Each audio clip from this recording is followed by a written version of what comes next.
अस्सलाम वालेकुम, welcome back to my channel. कैसे हैं आप सब? ठीक हैं? मैं भी अल्हम्दुलिल्लाह बिल्कुल ठीक हूँ। अभी शाम का टाइम है, बेटे को मैंने मंडी भेजा था ये ग्रीन वाले माल्टे लेने के लिए।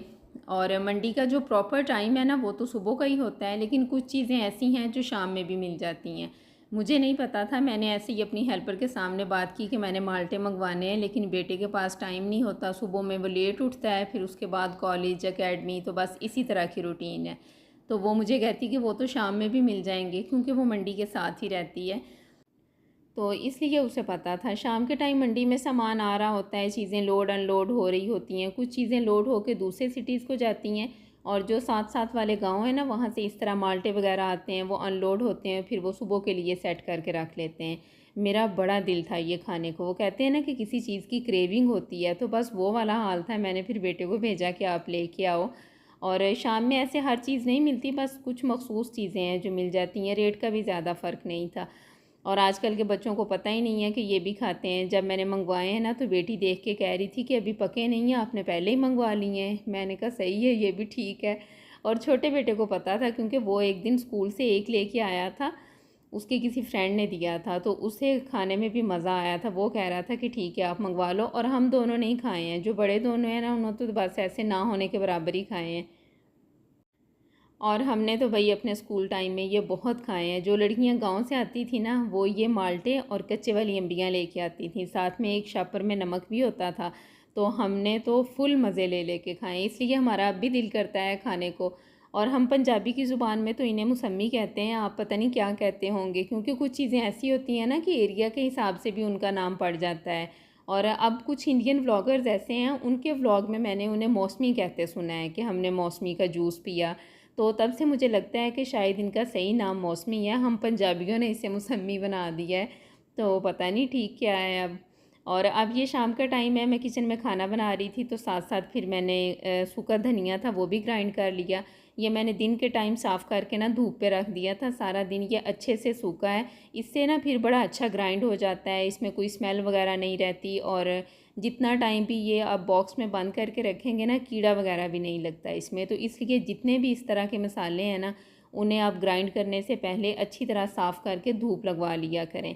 तो बस ये मैंने ग्राइंड करके बॉक्स में डाल दिया है। साथ साथ सफाई का ख्याल रखना बहुत ज़रूरी है, क्योंकि किचन में जब बहुत ज़्यादा मैस हो जाता है ना फिर बड़ी मुश्किल हो जाती है।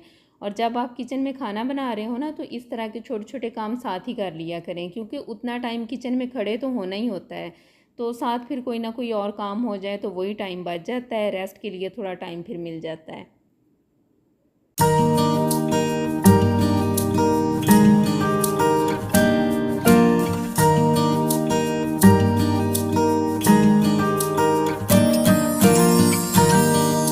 और ये है जी नेक्स्ट मॉर्निंग, आंधी आई हुई है। मैंने सोचा आपको दिखा दूँ, आप भूल ना गए हो ना कि हमारे एरिया में आंधियाँ बहुत आती हैं। हम तो भूल गए थे, हमने अपनी तरफ से अबेंड कर दी थी कि अब नहीं आएंगी। कल पता नहीं अचानक कैसे आ गई है फिर से, हालांकि कोई चांस नहीं था, मौसम बहुत अच्छा था, बादल आए हुए थे। वो बादल कब आंधी बन गए हैं पता ही नहीं चला। काम वगैरह ख़त्म करने के बाद मैं रूम में चली गई थी, फ़ोन देखने लग गई, और हेल्पर यहाँ पे हॉल में बैठी टीवी देख रही थी। काफ़ी देर के बाद मेरे पास आई और कहती है कि ऐसे हॉल में ना मुझे मट्टी मट्टी सी लग रही है। मैंने जब बाहर निकल के देखा तो मैंने कहा बाजी आंधी आई हुई है, और हमने विंडो बंद नहीं की, और वो तकरीबन सारी अंदर आ रही है अपना। तो बस फिर उसके बाद हमने सफाई वगैरह शुरू कर दी। किचन के काउंटर ऐसे डस्ट के साथ वाइट हुए पड़े थे, और हमने सफाई का काम अभी ख़त्म ही किया था, फिर दोबारा से की है। मॉप तो नहीं किया था, बस ऐसे झाड़ू लगा के डस्टिंग कर दी। और बाहर का काम फिर मैंने नहीं करवाया था, वो रहने दिया था। ये जैसे आज मौसम है ना, अभी मैं आपको मौसम दिखा रही थी, जैसे आज है ना बादल आए हुए हैं, इसी तरह बिल्कुल कल मौसम था, बड़े अच्छे बादल आए हुए थे। बाहर का काम फिर हमने नहीं किया था, क्योंकि आंधी इस तरह की थी कि हवा ज़्यादा तेज़ नहीं थी, और जो मिट्टी थी ना वो सारी हवा के अंदर मिक्स हो गई है।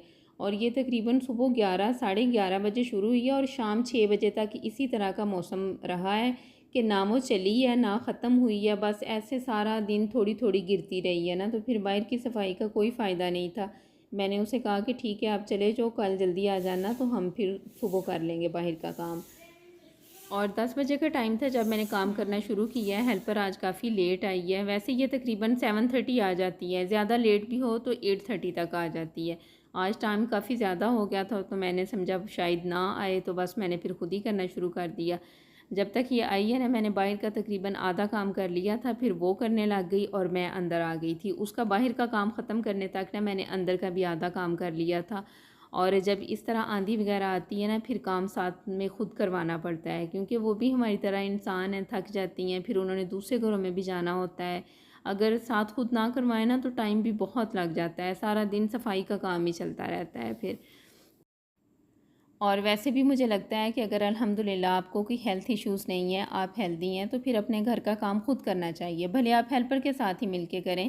इसके बहुत फ़ायदे हैं। एक तो हमारी सेहत अच्छी रहती है, घर बड़े अच्छे से सेट रहता है, काम भी टाइम पे हो जाता है। और जो सबसे बड़ी बात है ना, वो ये कि फ़्री रहने की वजह से जो हमारे माइंड में इधर उधर की सोचें और टेंशन आ रही होती है ना, वो नहीं होती कि फ़लाँ ने ये कह दिया, ये कर दिया, मेरे बारे में गलत बोल दिया, मुझे डिग्रेड कर दिया। इस तरह की बातें सोच सोच के जो हम हलकान हो रहे होते हैं ना, वो नहीं होता।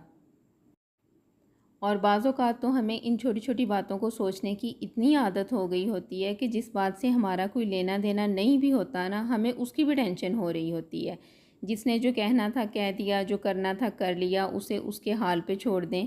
स्ट्रेस फ्री लाइफ गुजारने के लिए बहुत ज़रूरी है कि ख़ुद को बिज़ी रखें। अगर आप हाउसवाइफ़ हैं तो अपने आप को अपने घर में इतना बिज़ी कर लें कि आपका माइंड इधर उधर जाए ही ना। कभी सेटिंग चेंज कर ली, क्लीनिंग कर ली, बच्चों के साथ टाइम स्पेंड कर लिया, यानी इस तरह की एक्टिविटी में ख़ुद को बिज़ी रखें। जो है जितना है उसी में खुश रहें और अल्लाह का बहुत शुक्र अदा करें।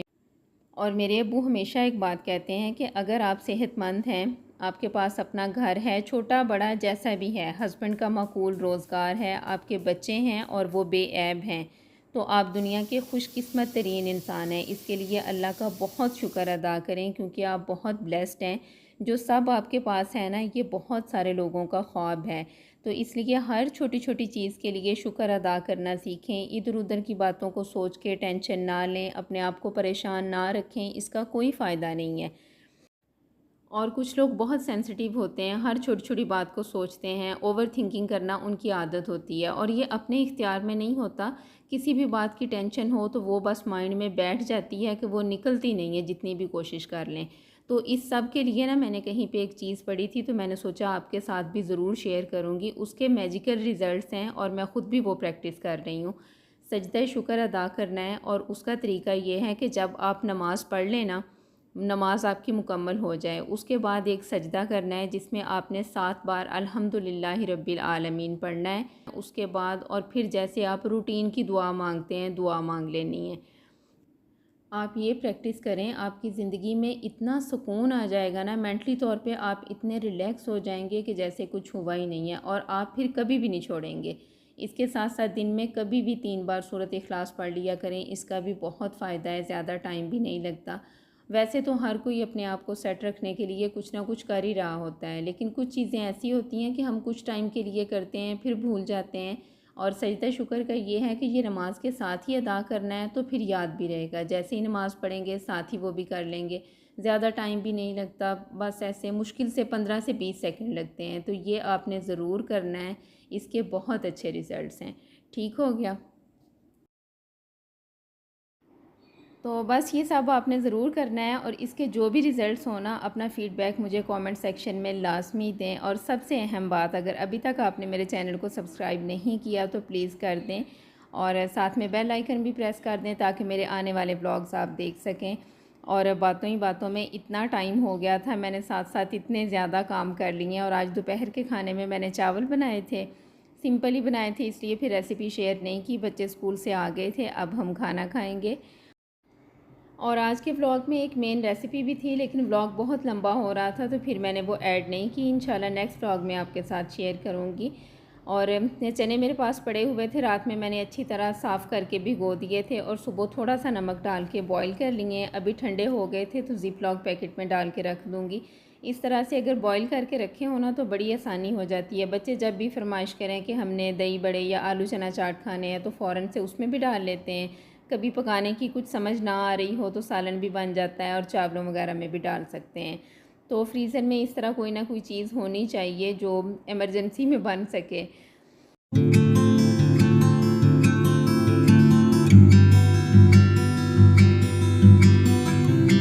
और इसके बाद बेल के सेल काफ़ी दिनों से ख़त्म थे, तो बस बच्चे वो चेंज कर रहे हैं।